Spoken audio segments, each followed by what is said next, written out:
ನೋಡಿ ಇಲ್ಲಿ ನಾವು ಇಲ್ಲಿ ಚೆಕ್ ಮಾಡ್ಕೊಂಡು ಬಂದಾಗ ಇದೊಂದು ನದಿ ಇದು. ಈ ನದಿಯಲ್ಲಿ ಇದು ಈ ಪ್ಲೇಸ್ ಇದೆಯಲ್ಲ, ನೀವು ಇಲ್ಲಿ ನೋಡ್ತಾ ಇದ್ದೀರಲ್ಲ ಇವಾಗ, ಇದು ಮುಂಡಕೈ ಅಂತ. ಈ ಪ್ಲೇಸ್ ಮುಂಡಕೈ ಅಂತ ಹೇಳಿ.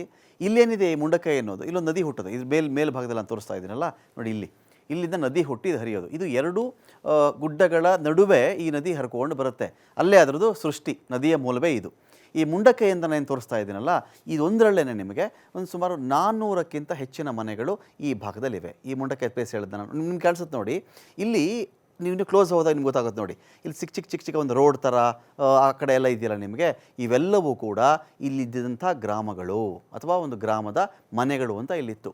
ಇಲ್ಲಿಂದ ಏನಾಗುತ್ತೆ, ಮುಂಡಕೈ ಏನಾಪತ್ತೆ, ಈ ಮುಂಡಕೈಯಲ್ಲಿ ಏನಿತ್ತು ಅಂದರೆ ನಿಮಗೆ ಒಂದು 150 ಮನೆಗಳಿತ್ತು. ಇಲ್ಲಿ 150 ಮನೆಗಳು ಇಲ್ಲಿದ್ದುಕೊಂಡು, ಇದಾದ ಮೇಲೆ ವೆಲ್ಲರ್ಮಾಲ ಅಂತ ನೋಡಿ, ಈ ಪ್ಲೇಸ್ ಇದೆಯಲ್ಲ, ಇಲ್ಲಿ ನಮಗೆ ತೋರಿಸ್ತಾ ಇದ್ದು ನೋಡಿ, ಇಲ್ಲೊಂದು 4 ಮನೆಗಳು ಕಾಣಿಸ್ತೀವಿ ನೋಡಿ ನಿಮಗೆ. ಈ 4 ಮನೆಗಳ ಒಂದು ಪ್ಲೇಸು, ಈ ಪ್ಲೇಸ್ ಇದೆಯಲ್ಲ, ಇಲ್ಲಿ ಉಳ್ಕೊಂಡಿರೋದೇ ಅಷ್ಟು ಅಂತ. ಇಲ್ಲಿ ಎಷ್ಟಿತ್ತು ಟೋಟಲ್ ಮನೆಗಳು ಅಂತ ಹೇಳಿದ್ರೆ 400 ಮನೆಗಳ ಒಂದು ಭಾಗ ಇದು. ಇಲ್ಲಿ 400 ಮನೆಗಳಿದ್ದಂಥ ಒಂದು ಗ್ರಾಮ ಇದು. ಇಲ್ಲಿ ಇವತ್ತು ಉಳ್ಕೊಂಡಿರೋದು 3 ಮತ್ತೊಂದು ಉಳ್ಕೊಂಡಿದೆ ಇಲ್ಲಿ. ಇದರಲ್ಲಿ ಯಾರೋ ಒಂದಿಬ್ಬರು ಬದುಕಿದ್ರು ಅಂತ ಕೇಳ್ಪಟ್ಟೆ ನಾನು ಅಷ್ಟೇ. ಆ ಊರೇ ಇಲ್ಲ ಇಲ್ಲಿ. ಸೊ ಹಾಗಾಗಿ ಈ ವೆಲ್ಲರ್ಮಾಲ ಅಂತ ಇಲ್ಲೇನು ತೋರಿಸ್ತಾ ಇದೆಯಲ್ಲ, ಇಲ್ಲಿ ಮುಂಡಕೈ ಕತೆ ಮುಗಿದು ಹೋಯ್ತಲ್ಲಿ. ಅನಂತರದಲ್ಲಿ ಸೀತಮ್ಮ ಕುಂಡ ವಾಟರ್ಫಾಲ್ಸ್ ಈ ಕಡೆ ಬಂದಾಗ ನಾವು ಏನಾಗುತ್ತೆ, ಇದೆಲ್ಲ ಹರ್ಕೊಂಡು ಬಂದು ಸುಮಾರು 30 ಕಿಲೋಮೀಟರ್ ದೂರ ರೀ ಇದು. ಇರುವಾಜಿಂಜಿ ಅಂತ ಅಲ್ಲಿಂದ ನೀವು ಹಾಗೇ ಬರುತ್ತಲ್ಲ ಅದು ಮುಂದಕ್ಕೆ, ಒಂದು 30 ಕಿಲೋಮೀಟರ್ ದೂರಕ್ಕೆ ಬಂದಾಗ ಒಂದು ಫಾಲ್ಸ್ ಸಿಗುತ್ತಲ್ಲಿ, ಒಂದು ಜಲಪಾತ ಸಿಗುತ್ತಲ್ಲಿ. ಆ ಜಲಪಾತದವರೆಗೂ ಇದೀಗ ಹೆಣೆಗಳನ್ನ ಹುಡುಕ್ತಕ್ಕಂಥ ಕತೆ. ನಿಮಗೊಂದು ಎಕ್ಸಾಂಪಲ್ ಹೇಳಬೇಕು ಅಂದರೆ, ನೀವು ಇಲ್ಲಿ ಒಂದು 30 ಕಿಲೋಮೀಟರ್ ಅಂತ ನಾವು ಮಾತಾಡ್ತಾ ಇದ್ದೀವಿ, 30 ಕಿಲೋಮೀಟರ್ ಅಂತ ಮಾತಾಡ್ತಾ ಇದ್ದೀವಿ. ಕೆಲವು 40 ಆಗಿದೆ, ಕೆಲವು 50 ಕಿಲೋಮೀಟರ್ಗೂ ಕೂಡ ಹೋಗಿರಬಹುದು ಅಂಥೇಳಿ ಇದೀಗ ಅಂದಾಜು ಮಾಡ್ತಾ ಇದ್ದಾರೆ. ಹಾಗಾಗಿ ಓವರಾಲಾಗಿ ನಾವು ಈ ಪ್ಲೇಸ್ ನೋಡ್ಕೊಂಡು ಬಂದಾಗ ಒಂದು ಸ್ಮಶಾನ ಸದೃಶ ಸನ್ನಿವೇಶ ಅಲ್ಲಿರ್ತಕ್ಕಂಥದ್ದು ನಮಗೆ ಇವತ್ತಿಗೆ. ಈ ಒಂದು ಸನ್ನಿವೇಶದಲ್ಲಿ ಈಗ ಚೂರಮಾಲ ಅಲ್ಲೂ ಕೂಡ ಸುಮಾರು ಜನ ಹೋಗಿದ್ದಾರೆ.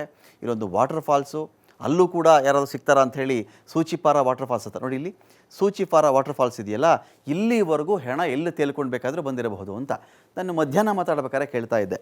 ಅವಾಗೇನಾಗಿತ್ತು ಅಂದರೆ, ನಿಮಗೆ ಅಕಸ್ಮಾತ್ ಈ ನೀರೆಲ್ಲ ಬರುತ್ತಲ್ಲ, ಒಂದು ಯಾವುದೋ ಅಣೆಕಟ್ಟೆ ಕಟ್ಟಿದರೆ ಅದಕ್ಕೊಂದು ಬಾಗಿಲಿರುತ್ತೆ ಅಣೆಕಟ್ಟೆಗೆ, ಅಲ್ಲಾದರೂ ಡೆಡ್ ಬಾಡಿ ಸಿಗ್ತಾ ಇತ್ತು ಅಂತ. ಡೆಡ್ ಬಾಡಿನೂ ಸಿಗಬಹುದು, ಕಾರು ಸಿಗಬಹುದು, ಜೀಪು ಸಿಗಬಹುದು, ಟ್ರ್ಯಾಕ್ಟರ್ ಕೂಡ ಸಿಗಬಹುದು ಅಂತ. ಈ ನದಿ ಏನು ಮಾಡಿದ್ದಾರೆ, ಆಯಾ ಅನುಕೂಲಗಳಿಗೆ ತಕ್ಕಂತೆ, ಆಯಾ ಸ್ಥಳಗಳ ಅನುಕೂಲಕ್ಕೆ ತಕ್ಕಂತೆ ಏನು ಮಾಡ್ಕೊಂಡ್ಬಿಟ್ಟಿದ್ದಾರೆ, ಅನೇಕ ಕಡೆ ಅದು ಡೈವರ್ಷನ್ ತೊಗೊಂಡ್ಬಿಟ್ಟಿದೆ. ಅದು ಇಲ್ಲಿಗೆಲ್ಗೋ ನೀರು ಬೇಕು, ಅಲ್ಲೊಂದು ಕಾಲುವೆ ತೋಡಿ, ಈ ಕಡೆ ನೀರಿಗೆ ಬೇಕು, ಅಲ್ಲೊಂದು ಕಾಲುವೆ ತೋಡಿ, ಇಲ್ಲಿ ಯಾವುದೋ ಕೆರೆ ತುಂಬಿಸ್ಬೇಕು, ಅಲ್ಲಿ ಸ್ವಲ್ಪ ಡೈವರ್ಟ್ ಮಾಡಿ, ಈ ಥರ ಈ ನದಿ ಡೈವರ್ಟ್ ಆಗಿಬಿಟ್ಟಿದೆಯಲ್ಲ. ಹಾಗಾಗಿ ಎಲ್ಲೆಲ್ಲಿ ಡೈವರ್ಟ್ ಆಗಿದೆಯಲ್ಲ, ಆ ಡೈವರ್ಟ್ ಆಗಿರೋ ಎಲ್ಲ ಭಾಗದಲ್ಲಿಯೂ ಕೂಡ ಇದೀಗ ಹೆಣಗಳು ಸಿಗಬಹುದು ಅಂತ ಒಂದು ಆಘಾತಕಾರಿ ಇದು. ಯಾರೇ ನೋಡಿದ್ರೂ ಕೂಡ ಇವತ್ತು ವಯನಾಡಿನ ಸ್ಥಿತಿಗೆ ಮಮ್ಮಲ್ಲ ಮರಗ್ತಾ ಇದ್ದಾರೆ.